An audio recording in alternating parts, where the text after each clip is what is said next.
you've been part of my world, coaching world, you know that I'm a big fan of feeling your emotions out and learning everything there is from any emotions, not just the good ones, but also the bad ones.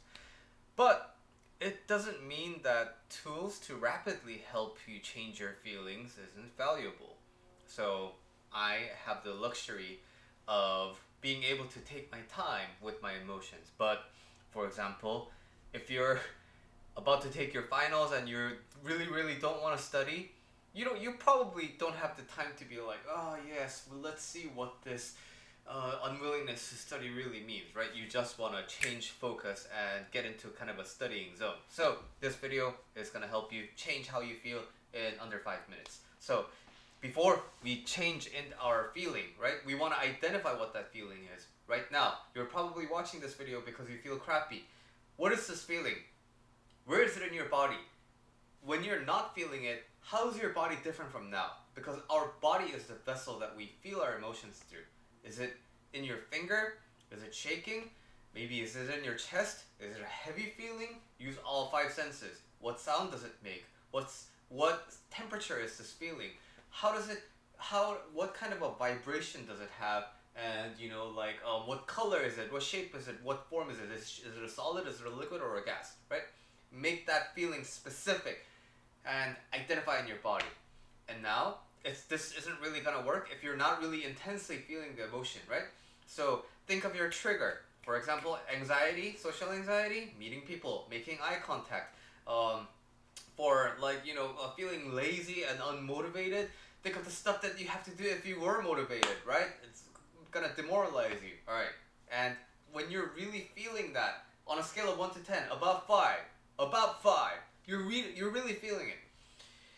You're just going to make your hand go left to right and left to right. Now, for you to focus on a feeling, you have to more or less stay static. That's why all the procrastinating activities usually involve you not doing anything, okay? Now, we're trying to divide the focus of our brain so that it stops holding on to that feeling, and we're forcing it to use our motor skills. And now, as we do this, I want us to sway our body back and forth, left to right, left to right. This is very confusing for the brain. It's very hard to keep track. See, I'm having a hard time talking about it. Hard for your brain to keep track of the emotion that you're feeling, right? And now, as you do this, think of dumping the emotion inside of your body so that it gets expelled through these motions. When you feel like the unwanted feeling is less than a 5, you can stop. Now, a lot of people think, hey, I got out of the feeling, so I'm done, right? But that's not it. If you re-encounter your trigger, if you think about eye contact again, your brain is going to want to go to the habit side, right? Because you're so good at that neural pathway because you've been doing it for years. You've been probably having the problem of certain feelings for years, right?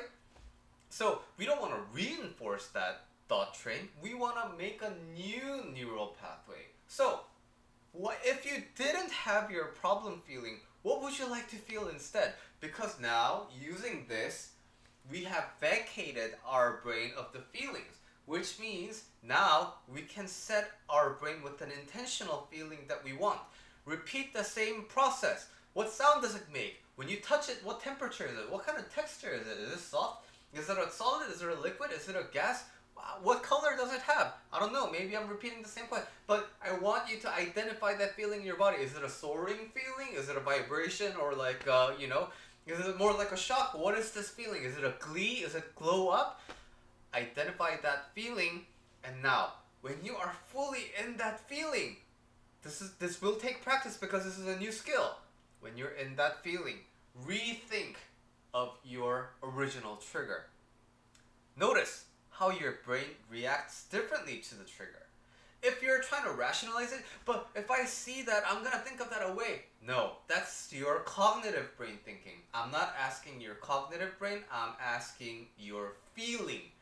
Because when you're eating when you're not that hungry, you're probably gonna eat like this, right? But when you're eating when you're hungry, you're like, ah, right?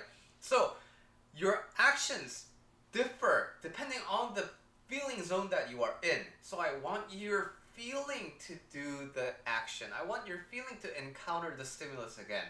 And notice what changes. Your brain is gonna give you insights by creating crazy new neural pathways.